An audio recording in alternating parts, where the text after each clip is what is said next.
Semangat pagi di hari Selasa 26 Januari 2021. Kembali kita bersekutu dalam persekutuan doa anggota keluarga Allah. Memulai dengan menenangkan hati, menenangkan pikir dalam saat teduh sejenak.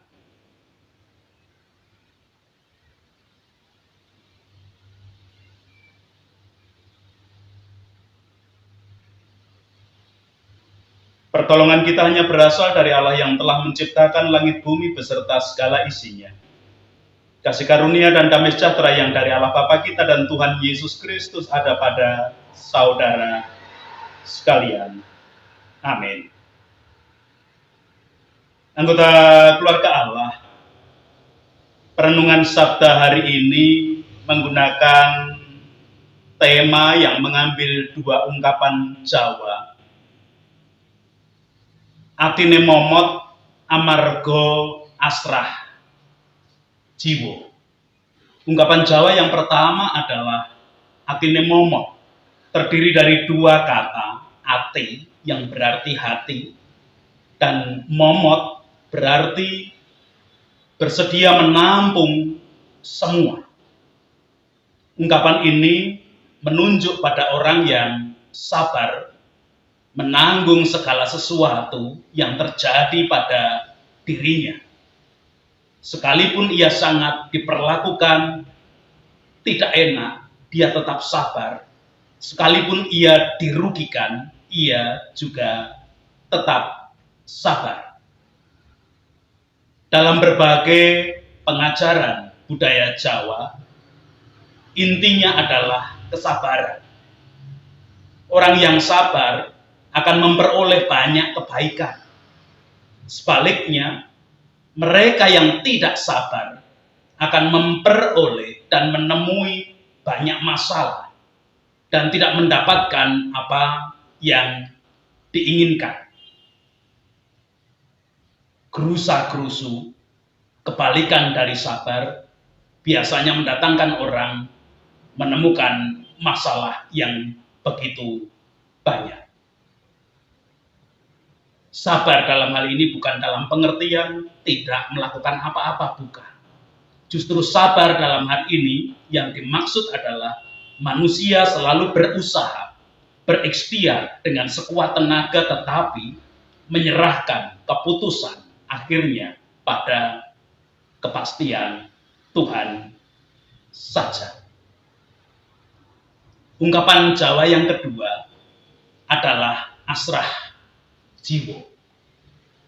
Terdiri dari dua kata juga, asrah yang berarti berserah.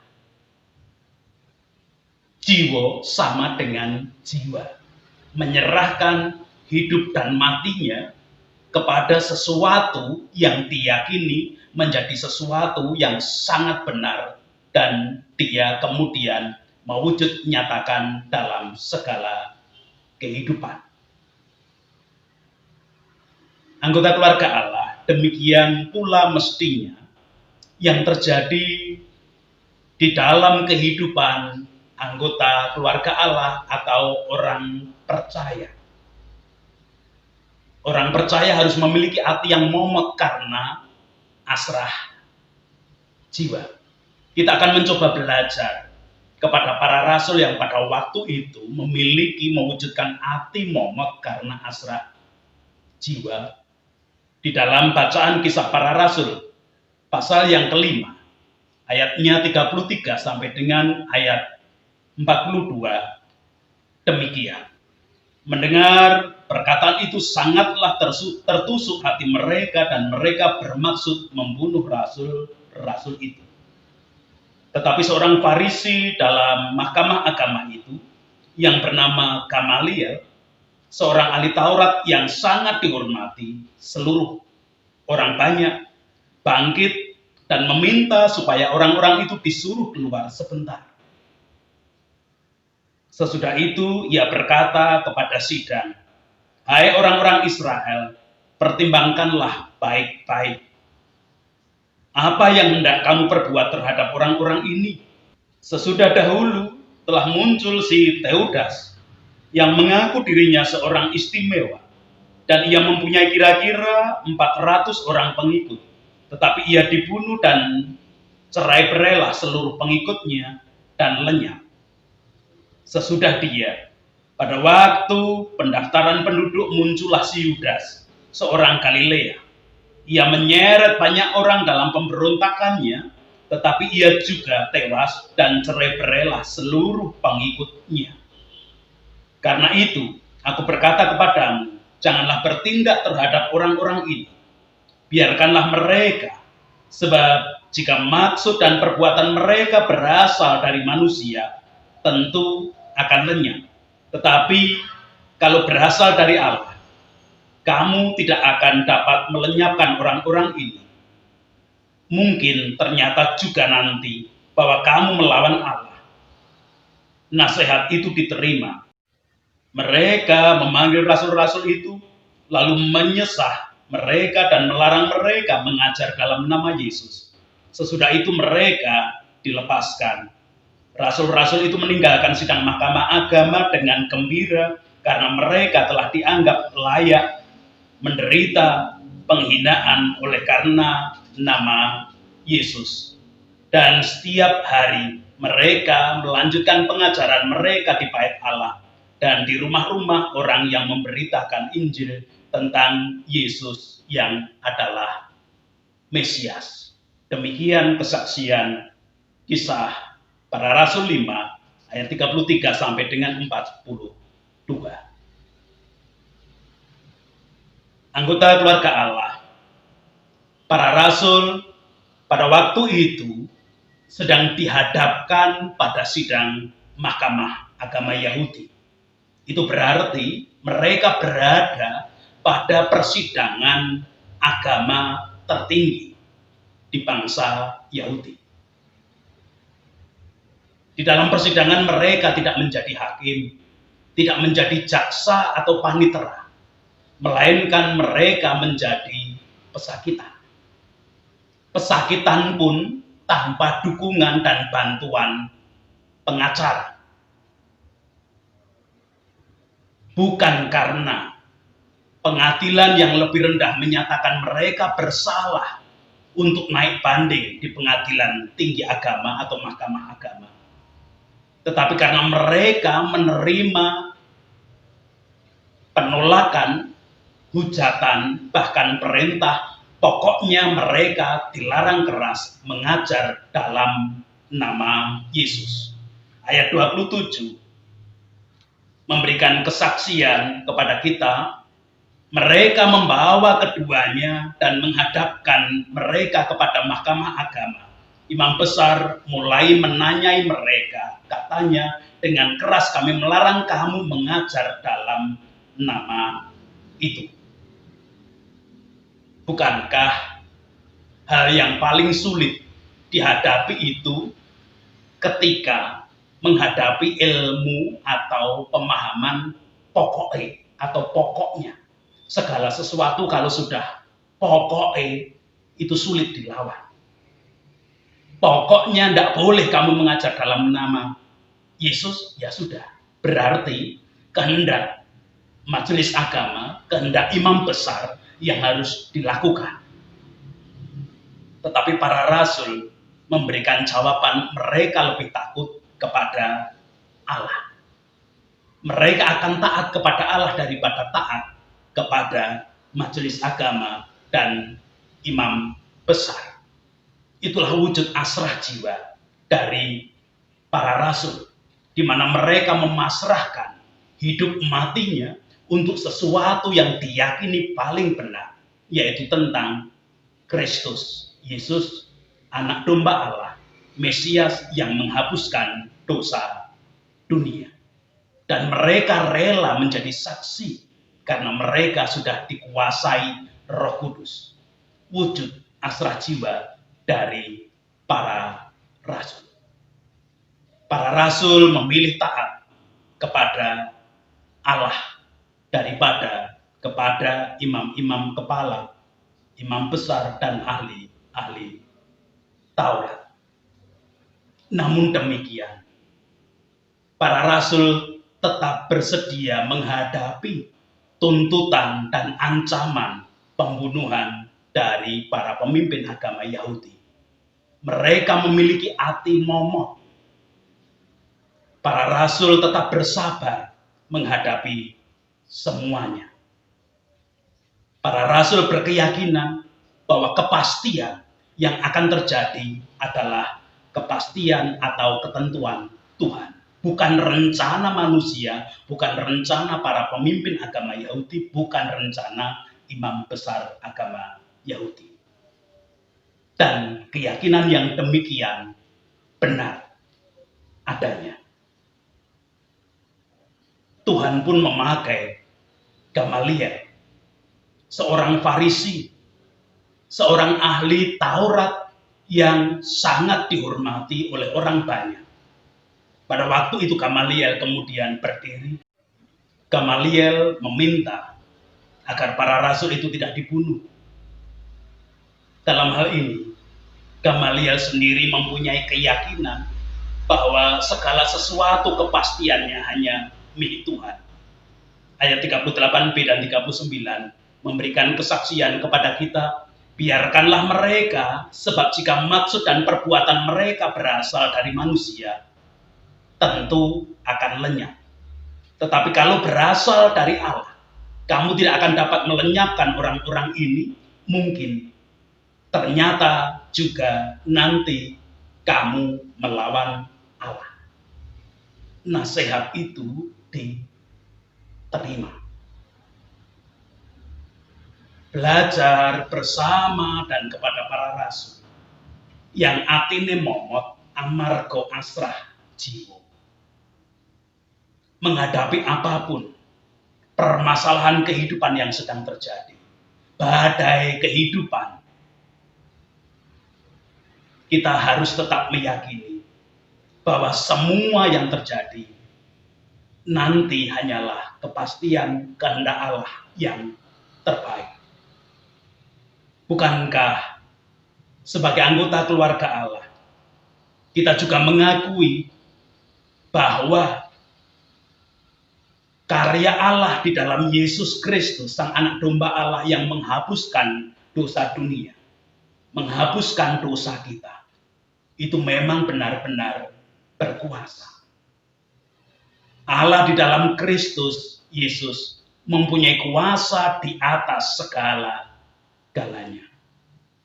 Mari terus-menerus belajar, semakin asrah jiwa, sehingga kita pun dimampukan menghadapi persoalan permasalahan hidup dengan hati yang momot.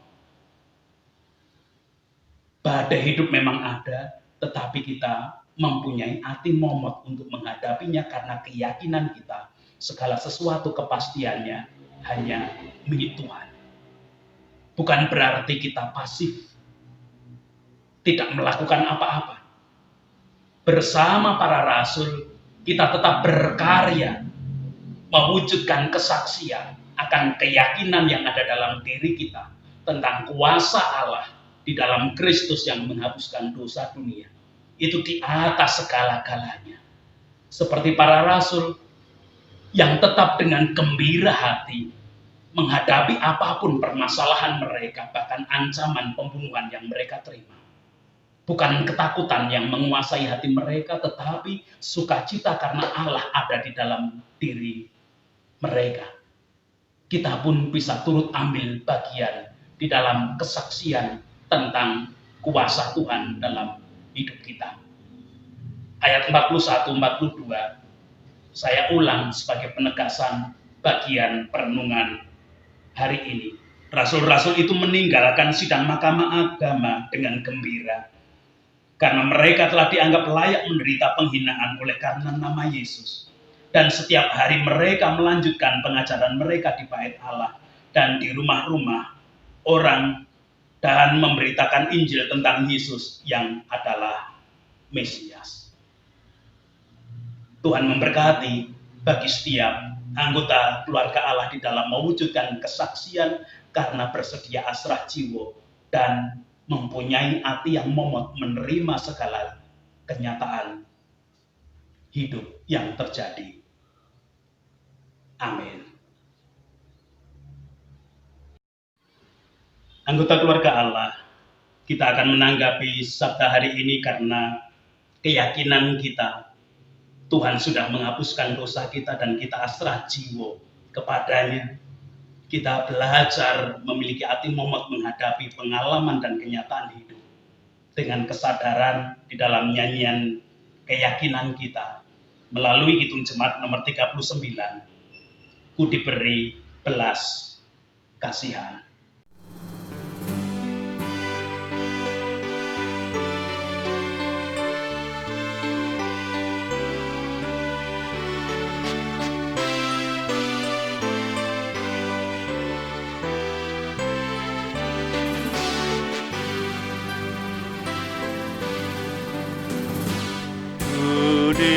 Diberi belas kasihan, walau tak layak hatiku, tadiku aku kini heran, Tuhan besarlah rahmat-Mu.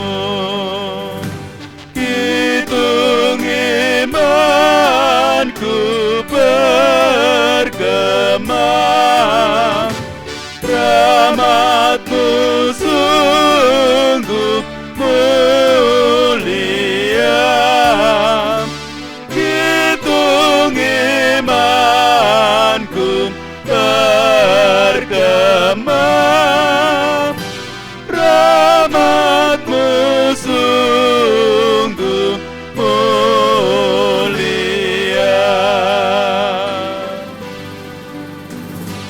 Walau ku patut dihukumkan, Kaulah penuh anugerah. Darah putra-Mu dicurahkan, membasuh dosa dan celah. Di manakah selamatku?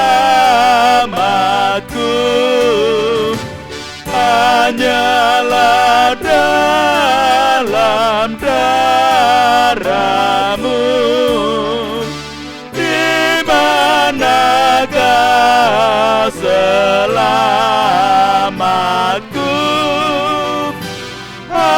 Hanyalah dalam darah-Mu. Ini tetap pengakuanku, jikalau orang ingin tahu, hanya berkat pengasihan-Mu, rukunlah aku dan Engkau. Ku merendahkan diriku dan ku agungkan rahmat-Mu. Ku merendahkan diriku dan ku agungkan rahmat-Mu. Jangan seorang pun di dunia merampas harta hatiku. Dasar percaya yang ku punya dan alas doa yang teguh.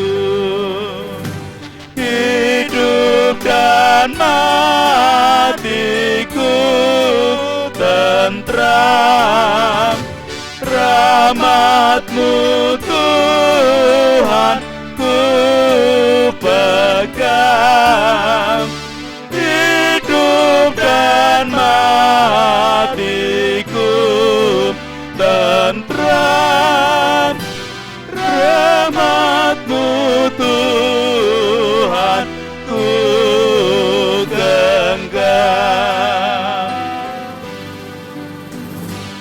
Ya Tuhan, jangan ambil rahmat yang Kau beri kepadaku, karena dengannya aku selamat sampai ke dalam rumah-Mu. Di sana ku muliakanlah rahmat-Mu selama-lamanya. Di sana ku muliakanlah rahmat-Mu selama-lamanya.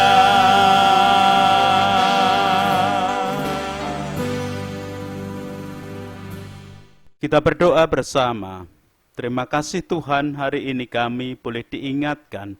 Sebagai orang percaya, anggota keluarga Allah, mestinya kami menjadi orang-orang yang asrah jiwa, sehingga kami memiliki hati yang momot, menemui semua kenyataan hidup di dunia ini. Bahkan apapun yang terjadi, kami tetap meyakini kuasa-Mu di atas segala-galanya. Aktivitas kerja kami hari ini, di bidang apapun Tuhan berkuasa menolong, memberkati, dan menopang. Bahkan ketika kami mengalami kelemahan ragawi sebagai anggota keluarga Allah, Tuhan pun menolong kami untuk mewujudkan hidup dengan hati yang momot karena kami asrah jiwa kepada-Mu. Tetap membawa anak-anak kami di dalam usia pendidikan mereka dengan kondisi pandemi saat ini. Biarlah masa depan mereka tetap dalam tangan kasih kuasa-Mu. Sekarang berdoa untuk para pemimpin, wakil rakyat, tokoh masyarakat, tokoh agama, dalam keadaan apapun, biarlah kasih kebijaksanaan dan pertolongan-Mu selalu nyata. Bahu-membahu membangun kehidupan bersama dengan masyarakat untuk menggapai damai sejahtera-Mu, Tuhan menopang dan Tuhan berkuasa atas segalanya. Para medis dalam aktivitas kerja menjadi garda paling depan suasana pandemi, Tuhan pun menopang, menolong. Sekarang berdoa untuk saudara-saudara kami yang mengalami penderitaan karena bencana. Di dalam kesengsaraan mereka, baik bencana gempa, bencana gunung meletus, bencana banjir, dan bencana-bencana yang lain yang terjadi di bumi pertiwi ini, biarlah kasih setia-Mu tetap ada bagi semuanya. Itu doa kami Tuhan. Ampuni dosa dan kesalahan kami, hanya di dalam Kristus kami berdoa. Amin. Menerima berkat yang diperintahkan Tuhan lewat Musa. Tuhan memberkati engkau dan melindungi engkau. Tuhan menyinari engkau dengan wajah-Nya dan memberi engkau kasih karunia. Tuhan menghadapkan wajah-Nya kepadamu dan memberi engkau damai sejahtera. Amin.